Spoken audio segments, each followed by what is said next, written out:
It's been 6 months since NASB JR 5, the most recent Nick Brawl Arcadian, happened, and in this time, a lot has changed. We've seen previously allowed players like Do the Fig rise to become number 5 on the Nick Brawl Power Rankings, which means he's now banned from competing in this month's Arcadian. If you're unfamiliar with the term, an Arcadian event is a tournament where only players that have never made a power ranking can compete.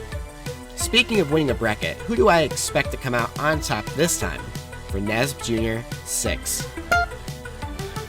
Taking a look at this bracket at first glance, the answer to you might be spooked. This avatar-wielding warrior took first at NASB JR 5 6 months ago versus Beanery. However, after participating in that event, he's been noticeably inactive with participation in events. He's hard to judge due to this, and don't make any mistake in my negative Nancy tone. Just because of this does not mean he's out of it.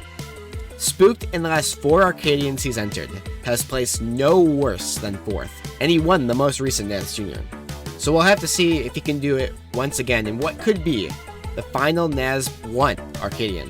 The Reptar of Time, as he recently has been coined, Goddish also has a good chance at winning NASB JR 6.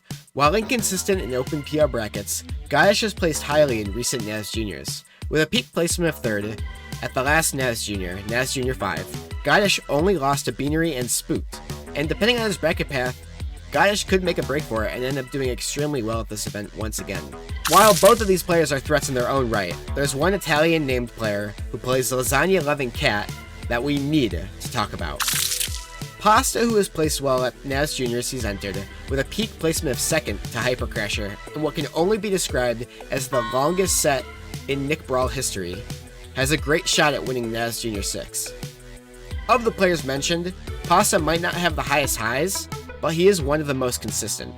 Placing 7th at Combo Breaker 2023 and doing fairly well in open PR brackets, Pasta has a chance to just take it.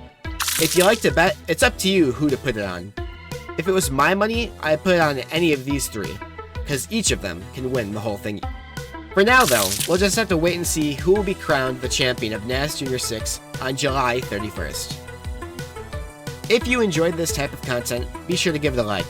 Also, to stay up to date on NASB JR 6, all tournament matches will be streamed right here on my YouTube channel, so be sure to subscribe so you know exactly when the tournament starts. I'm really trying to make it to 500 subscribers before the end of July, and if it happens, I'm planning on running a really special event to celebrate that. So, I guess that's it. I'll see everybody on July 31st for Nickelodeon All-Star Brawl's NASB JR 6. Peace out.